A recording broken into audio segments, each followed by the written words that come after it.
Megastar দেবদা এবার থেকে হয়ে যাচ্ছেন গ্লোবাল স্টার। তিনি যাচ্ছেন অস্ট্রেলিয়া। হ্যাঁ, এই খবরটা হয়তো আপনি এতক্ষণ শুনেই ফেলেছেন কি দেবদার সিনেমা রঘু ডাকাত রিলিজ হতে চলেছে অস্ট্রেলিয়াতে। আর এটা শুধু দেবদার অ্যাপ্রোচ নয়, এটা অস্ট্রেলিয়াতে যে বাঙালিরা আছেন তারা তারা এতটাই ডিমান্ড করছে এই সিনেমাটাকে যে সিনেমা হলের মালিকরা বাধ্য হচ্ছে এই সিনেমাটাকে অস্ট্রেলিয়াতে রিলিজ করতে। এবার বুঝতে পারছেন দেবদার কেসটা কোথায় গেছে।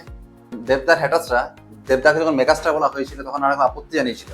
এবার বুঝতে পারছেন দেবদা শুধু মেগাস্টার নয়, দেবদা হচ্ছে গ্লোবাল স্টার।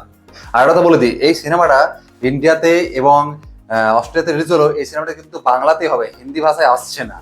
আর এই যে বাংলা সিনেমাটা রঘু ডাকাত যেটা আসছে, এখনো পর্যন্ত বাংলার টপ সিনেমা চলেছে। আর এটা 30 কোটি টাকা কামাতে তো এই সিনেমাটা বেশি টাইম লাগবে না, এটা তো শিওর। আর দেবদা এই বিগত কয়েক বছরে শুধু হিট দিচ্ছে না, ব্লকবাস্টার দিয়ে যাচ্ছে। আপনি খাদান দেখুন, ধূমকেতু দেখুন, এবার রঘু ডাকাত আসছে। রঘু ডাকাত তো অল টাইম ব্লকবাস্টার হবেই, একদম 100% শিওর। দেবদার যারা মেগাস্টার মানতে আপত্তি যাদের আছে তাদেরকে বলবো, দেবদার যে টপ টপ সিনেমাগুলো, দেবদার নয়, বাংলা ইন্ডাস্ট্রি যে টপ সিনেমা যে সব কিছু কামাই করেছে সেগুলো সবগুলো দেবদার নামে আছে। একটু গুগলে চেক করে দেখে নেবে, তারপরে দেবদার নিয়ে কথা বলবে। কারণ অনেক হেটার্সে যারা দেবদাকে নিয়ে গালিগালাজ করছে, দেবদা কথা বলতে পারে না, কিন্তু দেবদাকে নিয়ে দেখে নেবে এই যে ফিগারটা দিয়েছে, এই ফিগারটা বলিউড ইন্ডাস্ট্রিতেও অনেক কম হিরো দিতে পারছে। আজকে যে দেবদা রঘুরাজনের ফিগারটা বানিয়েছে, যে লুকটা দিয়েছে, এই লুকটা কজনকার আছে? 42 বছর বয়স হয়েছে, এই লুকটা একটা মারাত্মক লুক দিয়েছে। বাংলা ইন্ডাস্ট্রিকে এখন যদি কেউ উপরে নিতে পারে সেটা হচ্ছে দেবদা। আমরা বুম্বাদাকে বাংলা ইন্ডাস্ট্রি মানছি, তাহলে দেবদাকে বাংলার মেগাস্টার মানতে আপত্তি কিসের?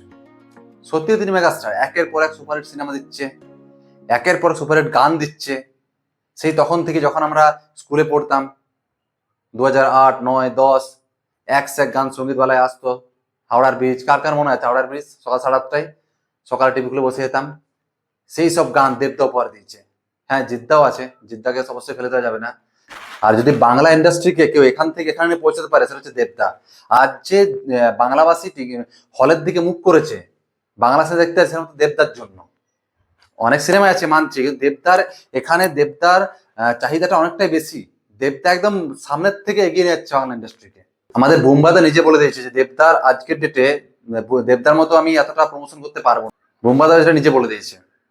আর দেবদা হচ্ছে একজন মানে বিজনেসম্যান বলতে পারি, কারণ এক ধূমকেতু মতো একটা সিনেমাকে সে একটা মাস মশালা সিনেমাতে পরিণত করে দিয়েছে।